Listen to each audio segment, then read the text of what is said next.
Palakkad railway ഡിവിഷനിൽ നിന്നും മംഗലാപുരം മാറിയതിനെ സംബന്ധിച്ച് കോൺഗ്രസും മാർക്സിസ്റ്റ് പാർട്ടിയും ഉന്നയിക്കുന്ന ആരോപണം 100% അടിസ്ഥാനരഹിതവും കേവലം രാഷ്ട്രീയ പ്രേരിതവുമാണ്. മംഗലാപുരം പാലക്കാട് ഡിവിഷനോടൊപ്പം ചേർന്നാലും മാറിയാലും റെയിൽവേ വികസന രംഗത്ത് യാതൊന്നും സംഭവിക്കാൻ പോകുന്നില്ല. മാത്രമല്ല, യാത്രക്കാർക്ക് ഒരു പ്രയാസവും പ്രശ്നവും ഇതുമൂലം ഉണ്ടാകാനും പോകുന്നില്ല.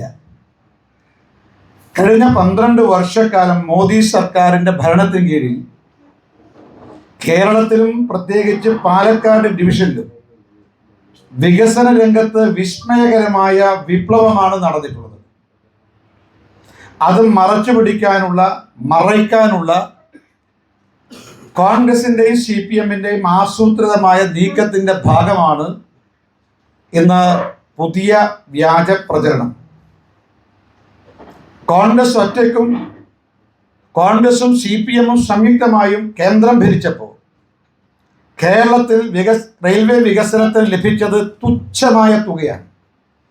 മലയാളം സംസാരിക്കുന്ന 8 മന്ത്രിമാർ കേന്ദ്രത്തിലുണ്ടായിരുന്നു.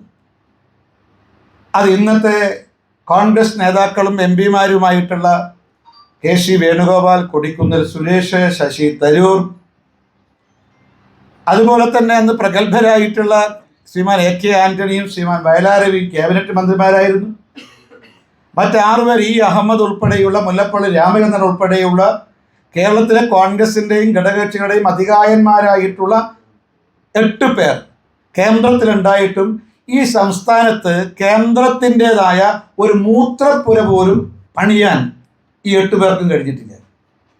അന്ന് UPA ഭരണകാലത്ത് കേരളത്തിൻ്റെ റെയിൽവേ വികസനത്തിൽ ലഭിച്ചത് ഏറ്റവും ഒടുവിൽ 360 കോടി രൂപയാണ്.